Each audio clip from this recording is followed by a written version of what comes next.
दोस्तों आज की वीडियो में हम जानेंगे एमसीबी और एमपीसीबी में क्या डिफरेंस होता है और साथ में ये भी जानेंगे दोस्तों हमें एमपीसीबी जो होती है इसका यूज हम कहां पे करने वाले हैं। दोस्तों इसकी फुल फॉर्म क्या होती है। दोस्तों एमसीबी के बारे में तो आप जानते भी होंगे, लेकिन एमपीसीबी एक ऐसा डिवाइस है जो स्पेशल किसी एक चीज के लिए डिजाइन किया गया है। तो दोस्तों सबसे पहले मैं आपको बता दूं जो हमारा एमपीसीबी होता है इसकी जो फुल फॉर्म होती है ये होती है मोटर प्रोटेक्शन सर्किट ब्रेकर। लेकिन वही बात करें एमसीबी की, दोस्तों एमसीबी की फुल फॉर्म आप लोग जानते ही होंगे, मिनिएचर सर्किट ब्रेकर होती है।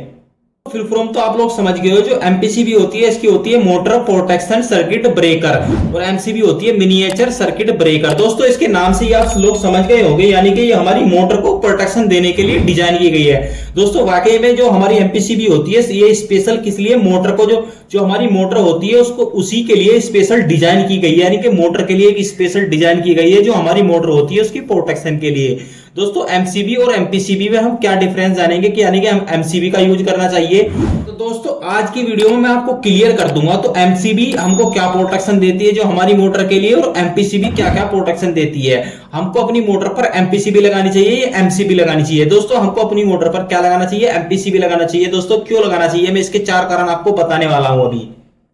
दोस्तों सबसे पहले मैं बता दूं जो हमारी एमपीसीबी होती है इसकी जो रेटिंग होती है, आपने कोई भी एमसीबी देखी होगी या कोई भी device, electric device MCB MCCB या आरसीसीबी देखा होगा। दोस्तों उस पे अक्सर आपने लिखा हुआ देखा होगा जो हमारी एमपीसीबी होती है या कोई भी अदर डिवाइस होता है जैसे एमसीसीबी एसीबी या अदर वगैरह होता है दोस्तों, तो उस पर कुछ लिखा होता है 10 एम्पियर, या मतलब इसके जो एमसीबी होती है उसमें तो टाइप लिखा होता होगा, 10 लिखा रहेगा, सी लिखा रहेगा, बी लिखा रहेगा, डी लिखा रहेगा, इस तरीके से लिखा रहता है। यानी कि उस पे एक करेक्ट एम्पियर, इस पे जो हमारी एमसीबी होती है, मैं एमसीबी को बता देता हूं, एमसीबी पे 10 एम्पियर या हमारा 16 एम्पियर, 32 एम्पियर या सॉरी दोस्तों 63 एम्पियर, इस तरीके से मतलब कुछ लिखा होता है। यानी कि जो हमारा एम्पियर होता है ना एकदम फिक्स होता है, यानी कि फिक्स रेटिंग एम्पियर की हमारी एमसीबी आती है। वही हम एमपीसीबी की बात करें दोस्तों, एमपीसीबी की जो हमारी रेटिंग होती है ना वो एडजस्टेबल होती है। एडजस्टेबल मैं आपको कुछ इस तरीके से समझाता हूं दोस्तों।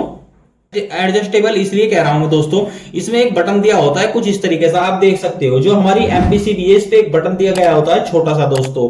इससे क्या हम इसको हमारी जो एमपीसीबी होती है ये इस तरीके से आती है जिस तरीके से हमारे कॉन्ट्रैक्टर, या मतलब इस तरीके से हम अपनी ओएलआर रिले आती है इस प्रकार से कि यानी कि कोई अगर हमारी 5 एम्पियर की है उस पर सिर्फ 5 एम्पियर नहीं लिखा होगा दोस्तों, उस पर 5 से मतलब टोटल हाईएस्ट 5 है तो उस पर 1.5 एम्पियर से लेके 5 एम्पियर कुछ इस तरीके से, यानी कि 1.5 एम्पियर से 5 एम्पियर तक इस तरीके से उस पर लिखा होगा। यानी कि हम उसको 1.5 एम्पियर से 5 एम्पियर तक सेट कर सकते हैं। जो हमारा बटन है इसके द्वारा हम इसको सेट कर सकते हैं, जो हमको एमसीबी में दोस्तों नहीं मिलता है। पहला तो यही हो गया इसका एडवांटेज एमपीसीबी का कि हम इसको जो एडजस्टेबल होती है इसकी जो रेटिंग होती है हम उसको एडजस्ट कर सकते हैं। यानी कि कभी हम 10 एचपी की मोटर चला रहे हैं उस पे हम कोई एमपीसीबी यूज कर रहे हैं, अगर हम 5 एचपी की मोटर चला रहे हैं वही हम एमपीसीबी यूज कर सकते हैं, जबकि एमसीबी हमको चेंज करनी पड़ेगी। क्यों यूज कर सकते हैं वही दोस्तों 5 एचपी की मोटर पे भी, क्योंकि हमारी जो एमपीसीबी होती है उसकी जो रेटिंग होती है वो एडजस्टेबल होती है, उसको हम घुमा के कम कर सकते हैं।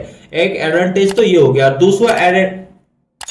दूसरा एडवांटेज की बात करें तो दोस्तों जो हमारी एमपीसीबी होती है वो 3 पोल में आती है, यानी कि 3 पोल। आपने देखा होगा जो हमारी एमसीबी आती है वो क्या है, सिंगल पोल में भी आती है, 2 पोल में भी आती है, 3 पोल में भी आती है और 4 पोल में भी आती है। लेकिन भाई हम एमपीसीबी की बात करें तो दोस्तों ये हमको सिर्फ 3 पोल में देखने को मिलेगी, क्योंकि जो हमारी मोटर होती है यानी कि जो हमारी मोटर होती है वो 3 फेज की होती है, और इसीलिए जो हमारी डिजाइन की गई है स्पेशल मोटर के लिए डिजाइन की गई है। दोस्तों मैं तो एक बात और मैं क्लियर कर दूं, जो हमारी एमपीसीबी है या एमसीबी है दोनों के लो टेंशन लाइनों के लिए, यानी कि 440 वोल्टेज के लिए, जो लो टेंशन हमारी इंडस्ट्रीज में यूज होती है, जो घरों में यूज होती है, क्या करते हैं उसमें ही हमको इसका यूज करना है दोस्तों एमपीसीबी का। एमपीसीबी का मतलब ये नहीं कि आप हाई टेंशन लाइन में इसको जोड़ दो दोस्तों, ये लो टेंशन में ही यूज होती है, यानी कि 440 वोल्टेज तक ही यूज होती है। दोस्तों इनके और प्रोटेक्शन की बात कर लेते हैं। दोस्तों एमसीबी हमको केवल 2 प्रोटेक्शन देती है। पहला होता है दोस्तों शॉर्ट सर्किट प्रोटेक्शन। दोस्तों शॉर्ट सर्किट जो प्रोटेक्शन होती है इसको हम क्या इसको मैग्नेटिक प्रोटेक्शन भी बोल सकते हैं। दोस्तों जो हमारा शॉर्ट सर्किट का मतलब होता है दोस्तों शॉर्ट सर्किट का मतलब होता है यानी कि कोई हमारे लाइन का वायर है या फेस का वायर है, ये हमारे लाइन या फेस, सिंगल फेस की बात कर रहा हूँ, या थ्री फेस में लाइन आपस में ये क्या हो गया किसी तरीके से भिड़ जाए, या हमारी 4 पोल एमसीबी हमारा फेस भिड़ जाए, या हमारा न्यूट्रल फेस भिड़ जाए, मतलब इस तरीके से भिड़ने को क्या बोलते हैं हम, शॉर्ट सर्किट बोलते हैं दोस्तों। शॉर्ट सर्किट को एक नाम और दिया गया है दोस्तों, जिसको हम बोलते हैं मैग्नेटिक, यानी कि मैग्नेट, यानी कि जैसे ये सर्किट आपस में टच होगा, यानी कि वायर टच होंगे, जिससे क्या होगा हमारा ऊपर कमांड जाएगी हमारी एमसीबी पे, जो मैग्नेटिक, इसको हम क्या बोलते हैं, मैग्नेटिक प्रोटेक्शन। भिड़ेंगे तो हमारी जो मैग्नेट जाएगी ऊपर कमांड जाएगी और हमारी एमसीबी इंस्टेंट ट्रिप हो जाएगी।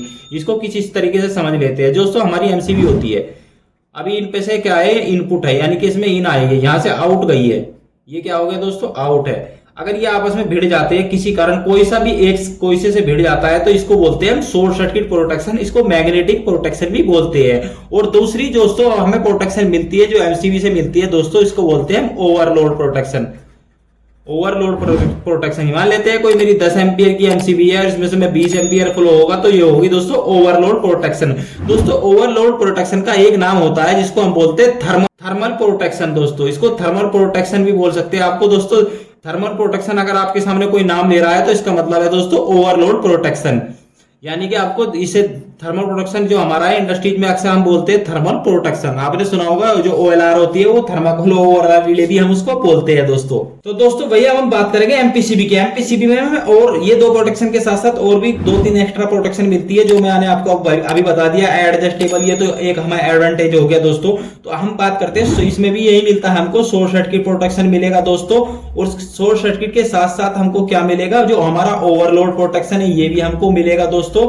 और साथ में एक और मिलेगा दोस्तों, हमारा जो फेस फेलियर का प्रोटेक्शन है दोस्तों। अगर हमारा फेस फेल हो जाता है किसी कारण, क्या होता है हमारा फेस फेल हो जाता है, तो वो भी प्रोटेक्शन हमको क्या देगा, ये हमारा जो एमपीसीबी है वो भी प्रोटेक्शन हमको प्रोवाइड कराएगा। तो इसीलिए मैं आपको बता रहा था जो दोस्तों एमपीसीबी होती है हमको मोटर पे अक्सर इसी का यूज करना चाहिए, जो हमारी 3 फेस मोटर होती है दोस्तों। फेस फेल कैसे, किस तरीके से, हम इस तरीके से समझ लेते हैं। हमारा कोई डिवाइस है यानी कि एमपीसीबी लगा हुआ है, यहां से क्या आया है, इसमें इनपुट आया है 3 फेस, क्योंकि ये 3 फेस का ही 3 पोल का ही होता है दोस्तों। ये हमारा क्या हो गया इनपुट, यानी कि इसमें इन हुई है सप्लाई, यहां से क्या आउट हुई है, यहां से कोई हमारी मोटर लगी है, और ये हमारी मोटर से पहले स्टार्टर, यानी कि स्टार्टर पे गया है, या मोटर या आगे मोटर है, मोटर के लिए ही गया है, यानी कि यहां से ये आउट हो रहा है। अब यहां से ये आउट हो गया, चाहे यहां पे भी भिड़ जाए, चाहे हमारी मोटर के अंदर कोई फॉल्ट आ जाए, यानी कि मोटर में कई बार बाइंडिंग चल जाती है या कुछ और प्रॉब्लम हो जाती है, तो ये क्या होगा हमारा ट्रिप कर जाएगा, हमारा एमपीसीबी क्या होगा ट्रिप कर जाएगा। ये प्रोटेक्शन तो साथ में देगा ही देगा। और कई बार होता है मेरे 3 फेस गए यहां से बाहर, और मेरा ये एक वायर क्या होगा यहां से कट गया, ये आपस में भिड़ा नहीं, बस ये कट गया और वहीं पे मतलब जल के ये अलग हो गया, यानी कि ये इस तरीके से ब्रेक हो गए आपस में। अगर ये एक ब्रेक हो जाता है तो हमारे 2 फेज जाएंगे, तो हमारी जो मोटर है दोस्तों वो 2 फेज से भी रन हो जाती है। जो हमारी 3 फेज मोटर है कई बार क्या होता है 2 फेज से रन तो हो जाती है, लेकिन जो उसकी बाइंडिंग होती है, जो हमारी मोटर की जो बाइंडिंग होती है ना दोस्तों, उसका जलने का चांस बहुत ज्यादा बढ़ जाता है 2 फेज जाने के कारण। बढ़ नहीं जाता दोस्तों, अक्सर अगर ज्यादा घंटे आपने चला दिया 2 फेज पे तो जल ही जाती है, जो हमारी बाइंडिंग है वो जल ही जाएगी। तो दोस्तों अगर हमारा कोई फेस फेल हो जाता है यानी कि ब्रेक हो जाता है, तो हमारा जो एमपीसीबी है वो ट्रिप कर जाएगा। ये प्रोटेक्शन भी हमको क्या एमपीसीबी में मिलती है, क्योंकि दोस्तों एमपीसीबी जो होता है ना हमारा, ये मोटर प्रोटेक्शन सर्किट ब्रेकर ही है, यानी कि स्पेशल एक डिजाइन किया गया है किसी मोटर के लिए, किसी भी मोटर के लिए एक डिजाइन किया गया है। तो आई होप दोस्तों आप समझ गए एमपीसीबी का यूज क्यों करते हैं हम। अक्सर आपने देखा होगा एमपीसीबी का यूज हम बहुत ज्यादा करते हैं। जो हमारी पीएलसी पैनल वगैरह ये मशीनें लगी होती है उसमें हमारे जो देखने को मिलेगा दोस्तों, आपको एमपीसीबी देखने को मिलेगा। कॉन्ट्रैक्टर बहुत कम मिलेगा, ज्यादातर एमपीसीबी ही आपको देखने को मिलेगा। तो आई होप दोस्तों अगर आप वीडियो आपको अच्छी लगी हो तो वीडियो को लाइक कर दीजिए। हमारे चैनल पर नए हो तो चैनल को सब्सक्राइब कर लीजिए दोस्तों। सब्सक्राइब नहीं कर रहे हो आजकल, आप सब्सक्राइब करके बेल आइकन प्रेस कर लीजिए, ताकि हमारी आने वाली वीडियो की नोटिफिकेशन आप लोगों को मिलती रहे दोस्तों। धन्यवाद, मिलते हैं अगली वीडियो में।